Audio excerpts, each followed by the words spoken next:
I feel them watching me every time I visit the garden near the morgue. The staff here are not your enemy. They're here to help you, to care for you. I'm not speaking of the doctors in white.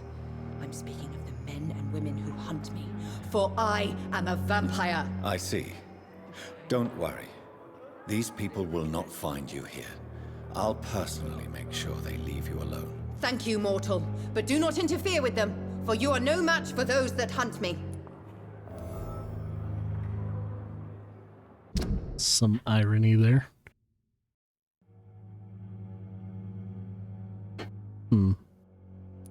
There's two other hints, and there's also a social circle.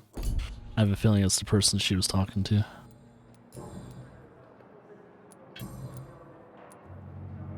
Who are you really, Miss Howcroft? I mean, apart from being a vampire. Is that not enough for you, puny mortal? What do you require?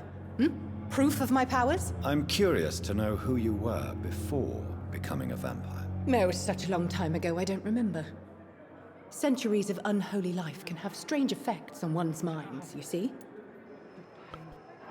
Right. I'll leave you, Mistress of the Dark, to your nocturnal activities. Let's talk to the other patient. Good evening, sir. Can I help you? Unless you're here to fix my face. No. I don't think you can help me. I'm Dr. Reed. I've recently taken the position of head surgeon here. War injuries, am I right? You guessed right, Doctor. German shell took my pretty little mug right off. But they still call me Thomas Elwood. Doesn't look that bad. Maybe it's because of the angle. How is your stay with us, Mr. Elwood? Oh, it's bliss. I just escaped death in the trenches to be surrounded again by the moans of the dying. Can I ask you precisely why you're a patient here? It's the pain, sir. The drugs don't work. It just hurts under the scars, if you get my drift. Can I do anything for your pain? Nurses gave me a bunch of pills. No effect. Told you. It's like the flames are under my skin, burning away. So it's underneath his skin. Who is treating you? Is someone in particular looking after your case? Nobody since the old and tired doctor spoke to me. Started to think I was forgotten about. Wouldn't blame you. You don't seem worried by that. My face hurts so much more when I smile or cry. I've learned it's easier not to speak. But be assured I'm smiling inside. I wonder if it's muscular apathy? Apathy. Like the muscles are starting to deteriorate in his face. Let's see. How close are you to Miss Hawcroft? Are you aware that she thinks she is a vampire?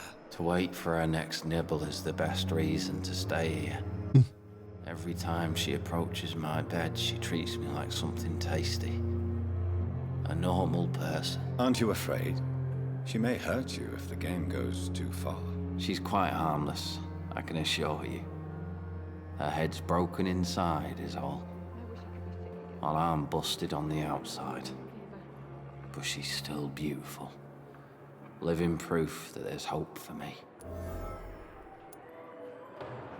So do you let her bite you? You know that's not sanitary. And why not? She's only supping a few drops of me blood. She actually breaks skin. It's real for once. She could decide to bite less willing patients. Then it's another good reason for me to stay here, Doctor. You do realize she's mentally disturbed. It's called the Cotard syndrome. She truly believes she's a vampire. In her madness, she never refers to my scars. And frankly, if I could, I'd join her world. It seems much more fun than the real one. Where were you stationed, sir? Did you serve for long? I really don't want to talk about all this shit. No offense. I was pushing too much. I served in France myself. I just wanted to know what happened to you. You were an officer, weren't you? Then I doubt we fought the same war, sir. No offense.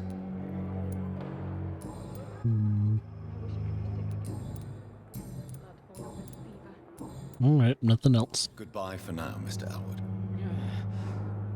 Damn. The pain. It's here again.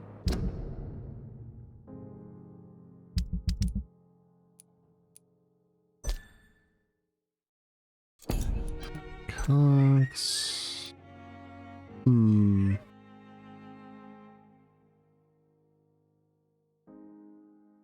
Okay, and there's 2 more of those. Alright. Who's this guy? Oh, yeah. Good evening, Mr. Hampton. How do you feel? Dr. Reed, is it? Oh, sir, I must apologize for my behavior. What do you mean? I was not myself in the factory. Fear and exhaustion made me say awful things to you, I'm afraid. You remained perfectly nice and polite. A little delirious, perhaps. But who wouldn't be after enduring an abduction? Thank you, Doctor. That's a relief. Now all I need to do is rest and return to my flock.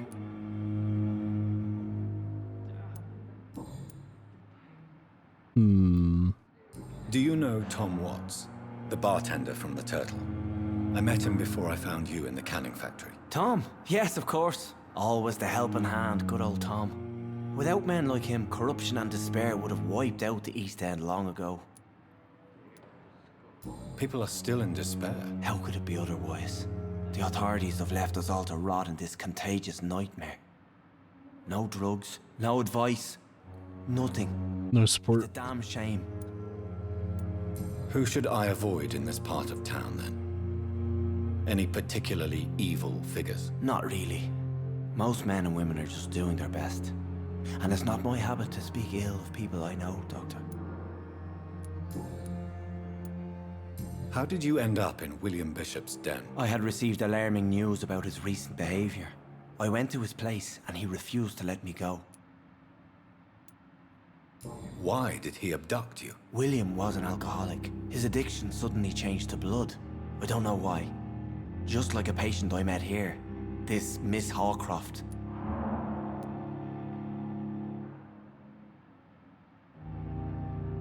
You dared to enter this awful place alone. You're a hero, Mr. Hampton. Or a fool. I'm just a man trying to help his friends, Dr. Reed. William Bishop was a conflicted soul, searching for light. What is the general situation in the East End docks? The situation has always been tough, with a lot of tensions between the gangs and the dockers' trade union.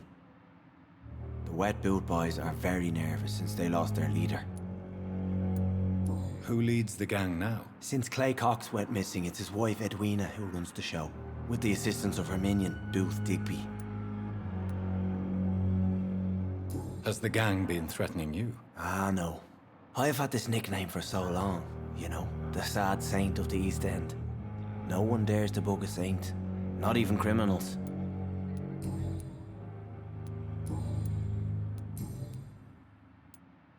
How do you feel, Mr. Hampton? Medically speaking, I mean. I feel exhausted. Beyond exhaustion, actually. William drank so much of my blood in his madness. I feel empty. You're in good hands here. Dr. Swansea is well versed in blood transfusion, and I'm sure he'll take the best care of you. Thank you, sir. I believe all I need is rest. And then I can go back to the people who need me. What do you do for a living, Mr. Hampton? I can't help but notice the cross around your neck. I manage a night asylum for the poor and homeless of the docks. And I try to guide the lost and hesitant on the right path to our Lord. Are you a priest, Mr. Hampton? A deacon, maybe? Not at all, Doctor. I'm just a man of faith willing to preach the good word. Why didn't you use your cross against William Bishop? To repel him somehow? That's a very strange question, Doctor. A cross is no magical token, if that's what you were trying to say. Not mine, anyway. It works.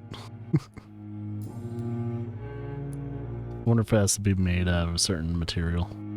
Silver or something like that. I don't know. Have you made friends since you arrived? Not really. But I recognise Miss Harriet Jones. I knew her when she lived by the docks. That poor woman had such a miserable life. You never came to see her here at Pembroke? Receiving visits when sick can be an important part of the healing process, you know. We're not just bodies. You're preaching to the converted now, Doctor. To be truly honest, I thought she was dead. She left the docks many months ago. Goodbye, Mr. Hampton. We'll talk again later. Okay.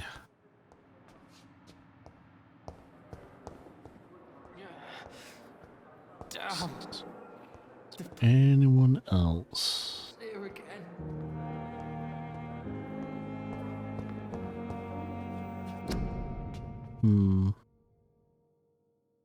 Do not cough in public. Influenza and everything like that.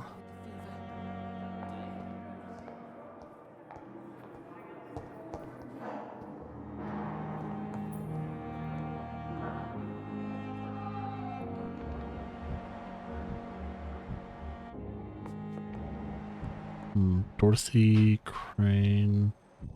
Assuming we've already talked to her. Here's a person I haven't talked to. Good evening, sir. I'm Dr. Reed. I believe we're going to be colleagues. Reed, yes, I've been informed about your arrival. I'm Waverly Ackroyd. Welcome aboard, I suppose. Does my arrival inconvenience you in some way, Dr. Ackroyd? Let us just say that I don't particularly share Dr. Swansea's enthusiasm for hiring you. What we need here are reliable professionals, not overrated dabblers. If you have a problem with me, Dr. Ackroyd, please feel free to tell me. Dr. Swansea has imposed your presence on this hospital without asking anyone's advice. The benefit of his position. But I don't agree with it. I know we've never met before, but I believe this hospital could use all the help it can get. You will agree with that, I'm sure. Oh, but I have heard about you, Dr. Reed. Of course, you can't say the same about me, since I have not wasted my time courting the press.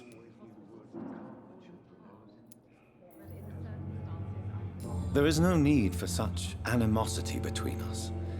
Don't you think the epidemic is already enough to deal with? That is one point we could agree on. And that is precisely why I want to be sure that you will be of help to this hospital instead of a burden. Since your tenure in this hospital is longer than mine, perhaps you can tell me more about this place. Let's just say I'm tired of the carelessness around me.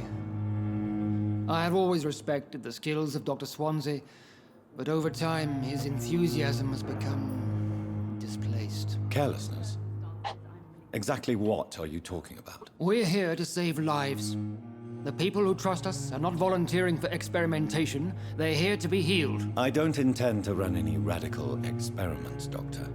Even if I, as any good practitioner should, express an interest in pushing the boundaries of medical research. Modern medical methods were created through audacity and ego. But there are rules in our line of work, and they're here to protect our patients.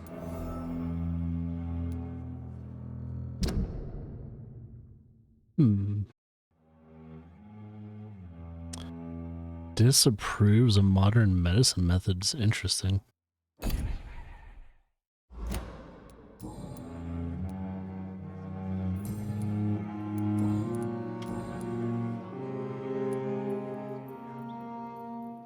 I don't know what you've heard about me, but I have already proved my value as a practitioner. I don't question your skills, Dr. Reed, but your motive.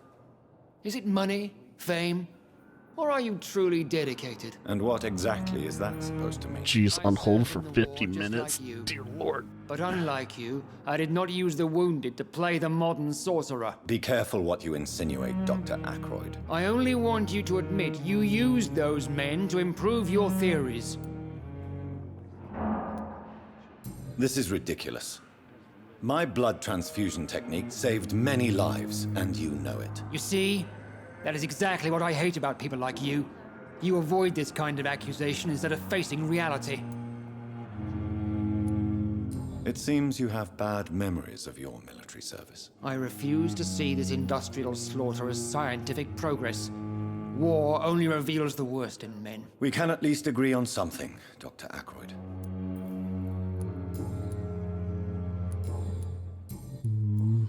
Nothing new? Alright. Thank you for your time. We'll talk to him later. Don't waste your time with me. My sweet girl. Reads me like a book. Unknown and an unknown. Let's talk to these. Seems to be falling apart. Good evening, But in the sir. circumstances, I'm willing to give you the benefit of the doubt. Good evening, madam. Can I help you? It's my son who needs you, sir. I'm Dr. Jonathan Reed. How can I help your son? I'm Beatrice Goswick, mother of Mortimer Goswick. Could you check on him, please, Dr. Reed? I've heard much of your talents as a physician. What can you tell me about yourself, Mrs. Goswick? Not much to say. Just take care of my Mortimer and I'll cover all the expenses. That's all that matters. Are you really that rich?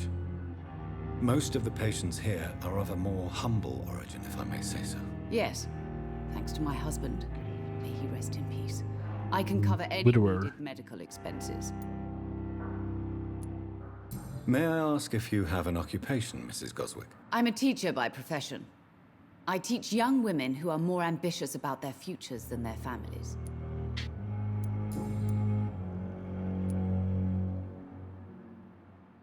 What do you think of your reception here? Any complaints? I have had the uttermost reservations about this hospital since we arrived. But we had no other choice, considering the state of emergency. Is there something in particular that's bothering you? Some of the staff were not especially welcoming.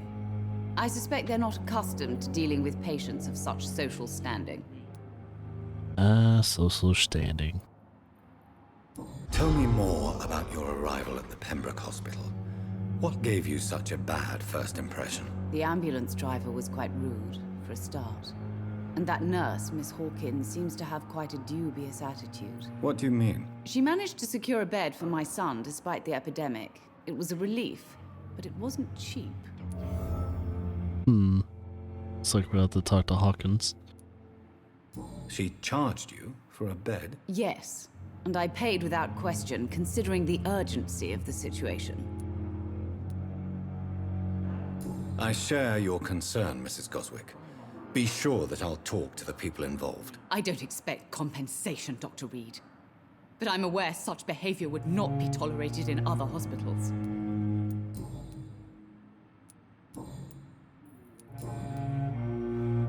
Okay, we need hints for all that. Goodbye, Mrs. Goswick. Let's talk to her son. Good evening. I'm Dr. Reed. Can I help at all? No, Really?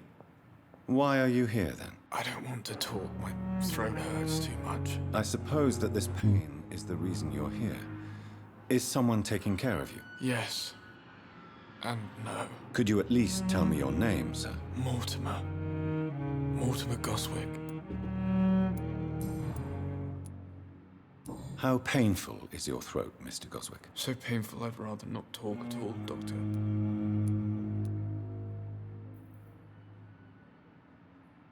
I'm sure you realize a doctor and his patient have to communicate, sir. Would it help if I gave you some paper and a pen? Not really. I see. Then maybe it's not just your throat that hurts, Mr. Goswick. Perhaps your sore throat is just the consequence of something more hurtful. Yes, maybe.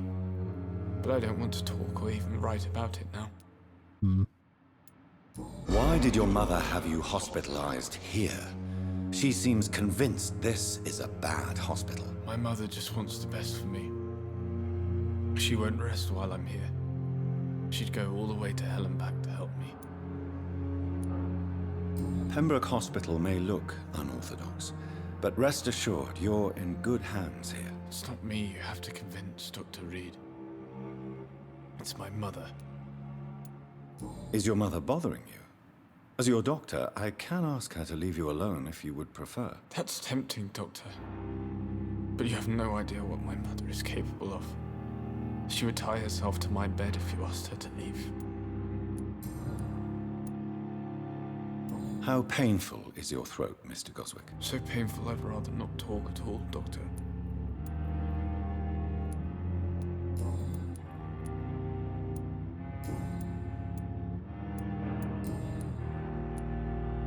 Tell me about yourself, Mr. Goswick. I don't want to talk, Doctor. Yeah. I have a feeling we're probably gonna have to, like, at least reduce his pain before we can keep talking to him. I have to go now, sir. But don't hesitate to contact me if you need any help. Good evening, sir. Doctor. Is that who I think it is? It's Crane. What can I do for you, Doctor? I don't think there's anything. Nurse Crane. How long must I wait, damn it? Blaming me will not.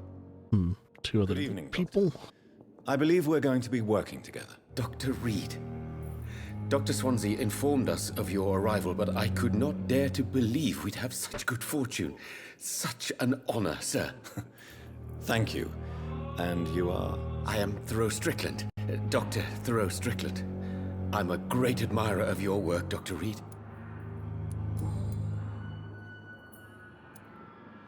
What do you think of Dr. Ackroyd's aversion to modern medical methods? It's a shame he's so narrow-minded. As he's Dr. Swansea sitting right told behind me us. Science is about exploring uncharted territory. I'm convinced that's true. With the influenza and all that's going on, you should put your differences aside, don't you think? Why is it so difficult to work together? I believe that if Dr. Ackroyd had been the one to discover the transfusion process, he would be the first to recommend its use. So you believe it's just a question of jealousy and pride? Dr. Ackroyd is as proud as he is blinded by his obsolete concept of medical science. Please, could you tell me something about yourself? I'm a great admirer of your work concerning blood transfusion, Dr. Reed. I run my own experiments. I'm convinced it's the future. What made you choose to be a doctor? I'm not ashamed to admit you and your work have inspired me. Really? I am honored to have the opportunity to work by your side. It's always a pleasure to share scientific and medical knowledge with someone eager to learn. I'll be glad to help you if I can. This epidemic may be the century's most terrible disaster, but I'm convinced that we, as doctors, are the only ones able to defeat it. I based my technique on my mentor's research. He helped me perfect my method. What is yours? I'd rather not talk about it. For now, it's just theories and first approach. My process is purely experimental and unsuccessful. As long as you're cautious and methodical, you may remain empty-handed, but you won't fail. You're not the first one to warn me, but I am convinced knowledge is the main weapon against the ravages of this epidemic. What can you tell me about the Pembroke? Well, it has always been an honor to work with Dr. Swansea. But with your arrival, I can't think of a better opportunity to learn about blood transfusion. I will not let you down, my boy. You seem quite optimistic. It's a rare and precious attitude in these difficult times. I'm convinced that this epidemic is a test of endurance and dedication for us men of science. Questions remain about our capacity to resolve the situation. True. Last summer, during the first wave of the epidemic, I used to joke with Milton about the extra work. We're not smiling now. Do you need help with anything in particular? Well, yes, maybe. I'm waiting for a batch of products I ordered for my personal research, yet my supplier seems to have vanished. Do you want me to play the errand boy for you? Oh no, Dr. Reed. But if you went personally to his shop, what with your reputation and all, he wouldn't dare to refuse the products I need. I see. Well, give me the address, for I may pass by if I have time.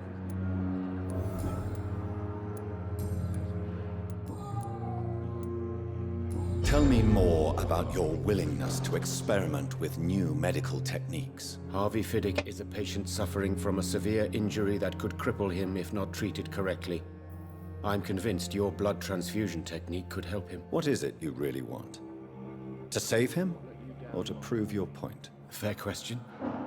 I want nothing but to save my patient, Dr. Reed. especially since I know Mr. Fiddick's story.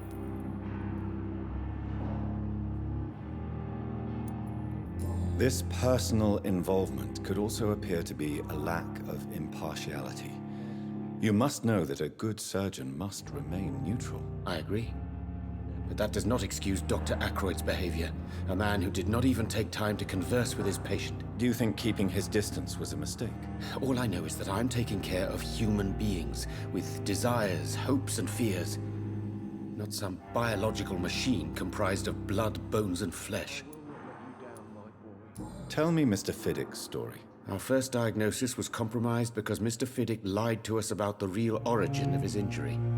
He first claimed it was an accident. But why would he hide such crucial information from us? Because he is a proud father, ashamed of putting his children at risk because of his own negligence. Must be him there. Goodbye, Dr. Strickland. Alright. Good evening, sir. I'm Dr. Reed. May I help you? I don't know if a third opinion is needed. Your colleagues are already arguing about my condition. I see. Would you mind telling me more about your situation? I'm Harvey Fiddick. All I want is to get me bloody arm fixed properly. Are you satisfied with your treatment here? Well, it's clear that I've chosen a bad time to be injured.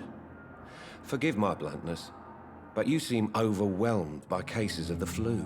I won't lie to you about it. I'm afraid we are. Are you sure you don't want to operate yourself, Dr. Reed? I have the feeling you're very capable. And your colleagues seem to think so too. In other circumstances, you would be right.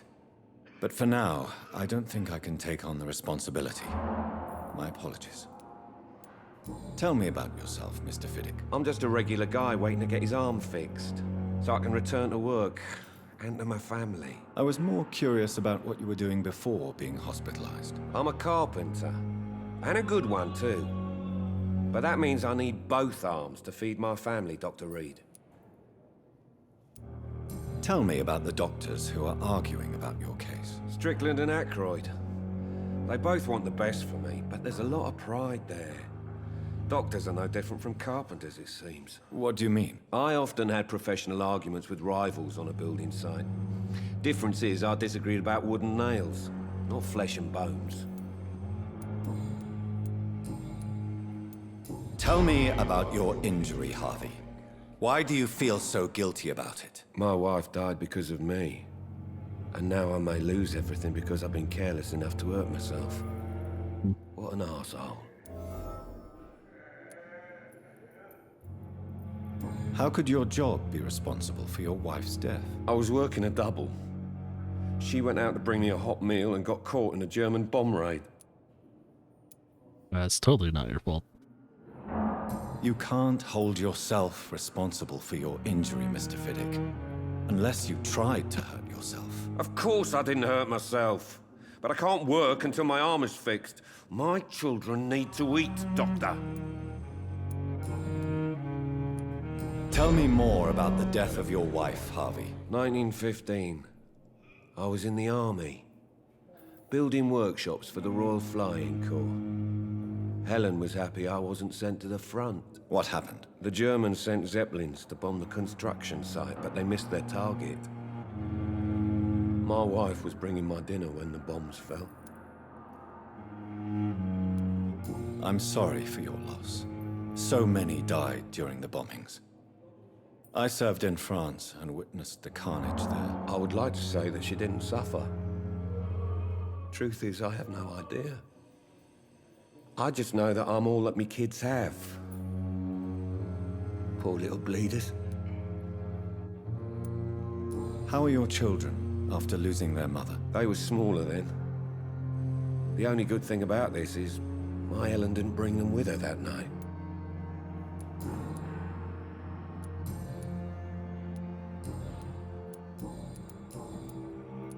Okay. Goodbye for now, Mr. Fiddick. I'll see you later. Talk to you later. Hey, I think I've almost talked to everyone.